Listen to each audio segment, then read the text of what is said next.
একজন মানুষ তার স্ত্রী, মেয়ে এবং পরিবার নিয়ে বাসে ভ্রমণ করছিল। সবকিছু স্বাভাবিকই মনে হচ্ছিল, কিন্তু হঠাৎ তার চোখ পড়লো রাস্তার ধারে লাগানো একটা বোর্ডে, যেখানে লেখা ছিল ওয়াং ছুয়েন রোড, যার মানে হলো মৃত্যু পথ। প্রথমে সে গুরুত্ব দিল না, কিন্তু পরে দেখলো পাশে বসা একটা ছোট্ট ছেলে দুইটি খেলনা গাড়ি একে অপরের সাথে ধাক্কা মারছে, আর এক মেয়ে হাউমাউ করে কাঁদছে। এমন সময় সে দেখলো তার শালা ফল কাটার ছুরি নিয়ে আপেল কাটছে। এটা দেখে তার মনে ভয়ের সঞ্চার হলো। তখনই তার চোখ গেল তার মেয়ের দিকে, যার হাতে একটা কালো কাকের খেলনা ছিল।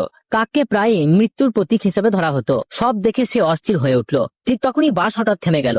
একটা বড় কালো বিড়াল রাস্তা পার হচ্ছিল। ড্রাইভার রেগে গিয়ে বাস থামিয়ে আবার চালাতে লাগলো। এই অদ্ভুত ঘটনাগুলো দেখে লোকটার ভয় আরো বেড়ে গেল। সে স্ত্রীকে জিজ্ঞেস করলো, তুমি কি কিছু অদ্ভুত অনুভব করছো? স্ত্রী হেসে তাকে শান্ত করলো আর বলল, সবই তো ঠিক আছে। এরপর সে ঘড়ি দেখলো, সময় তখন ভোর 4:40। সে ভাবলো হয়তো ঘুম ঠিক মতো না হয় এরকম মনে হচ্ছে। চোখ বন্ধ করে আরাম করার চেষ্টা করলো, কিন্তু চোখ বন্ধ করতেই সেই ভয়ঙ্কর দৃশ্যগুলো আবার চোখের সামনে ভেসে উঠলো। এমন সময় বাস হঠাৎ একটা মোড় নিল, আর সামনে থেকে দ্রুতগতির একটা ট্রাক চলে এলো। প্রচন্ড ধাক্কা লাগলো, বাস উল্টে গেল, বড় সড়ো বিস্ফোরণ হলো। আর ঠিক তখনই তার ঘুম ভাঙলো। সে এখনো সেই বাসেই বসে আছে, সবাই ঠিকঠাকই রয়েছে। তখনই তার মনে হলো এ সবই ছিল এক দুঃস্বপ্ন। কিন্তু হঠাৎ আবার তার চোখ পড়লো সেই হুয়াং ছুয়েন রোড বোর্ডে। তার বুক ধরফর করে উঠলো। আবার সে দেখলো সেই ছেলে খেলনা গাড়ি ধাক্কা মারছে, মেয়েটা হাউমাউ করে কাঁদছে, তার শ্যালক ছুরি দিয়ে আপেল কাটছে, আর মেয়ের হাতে কালো কাকের খেলনা। হঠাৎ ড্রাইভার আবার জোরে ব্রেক কষলো। সবাই চমকে উঠলো। সামনে আবার সেই কালো বিড়াল রাস্তা পার হচ্ছিল।